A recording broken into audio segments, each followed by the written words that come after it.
আসসালামু আলাইকুম, welcome to Liza's daily lifestyle. জুম্মা মুবারক। সবাই কেমন আছেন? আলহামদুলিল্লাহ, আমি অনেক ভালো আছি। আমি আজকে দুপুরে মুরগির মাংস রান্না করেছি, সেটাই শেয়ার করব। প্রথমে আমি 1 কেজি ওজনের একটি সোনালী মুরগি নিয়ে নিয়েছি। এখন মুরগিটা আমি কেটে নিব। মুরগিটা আমার কাটা হয়ে গেছে। এখন আমি মুরগিটা সুন্দর করে ধুয়ে পরিষ্কার করে নিব।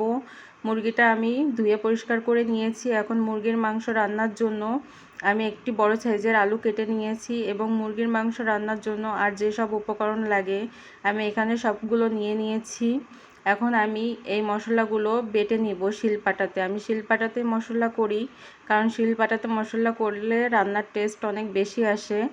তো আমার মশলাটা করা হয়ে গেছে। এখন আমি চলে যাব মুরগিটা রান্না করতে, মেন রেসিপিতে। তো প্রথমে কড়াইতে তেল গরম হলে পেঁয়াজ কুচি, দারচিনি, লবঙ্গ, গোলমরিচ, তেজপাতা দিয়ে পেঁয়াজটা লাল হলে এর মধ্যে আমি এখন রসুন বাটা দিয়ে দিয়েছি। এরপর আমি এখানে আদা বাটা দিব।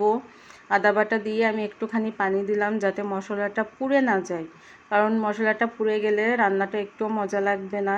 এভাবে কিছুক্ষণ কষানোর পরে আমি এখানে শুকনো ঝাল বাটা অ্যাড করলাম। শুকনো ঝাল বাটা অ্যাড করার পরে আমি পরিমাণ মতো লবণ, পরিমাণ মতো হলুদ অ্যাড করব। এই যে পরিমাণ মতো হলুদ দেওয়ার পরে এখন আমি মশলাটা সুন্দর করে কিছুক্ষণ সময় নিয়ে কষাবো।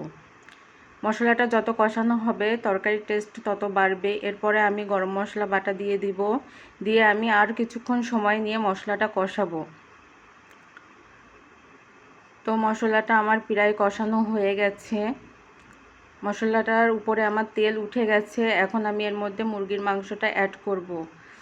মুরগির মাংসটা দেওয়ার পরে আমি মশলার সাথে বেশ কিছুক্ষণ নাড়াচাড়া করে নিব। মুরগির মাংসের সাথে মশলাটা আমি ভালোভাবে মিশিয়ে নাড়াচাড়া করে নেওয়ার এক পর্যায়ে আমি এখানে এবার আলু অ্যাড করব। আলুটা দিয়ে আমি আরও কিছুক্ষণ নাড়াচাড়া করব। এই যে আমি আরও কিছুক্ষণ নাড়াচাড়া করব। দেখুন আমার তরকারির কালারটা কত সুন্দর এসেছে মুরগির মাংসের। তো এভাবে আমি অনেকটা সময় নিয়ে মশলার সাথে মুরগির মাংসটা কষিয়ে নিব। যত বেশি কষানো হবে তত বেশি রান্নাটা মজার হবে। তো আমার কষানোটা প্রায় হয়ে যাচ্ছে। এই যে আমার কষানোটা কমপ্লিট। দেখেন এবার আমি এখানে পানি অ্যাড করে দিব।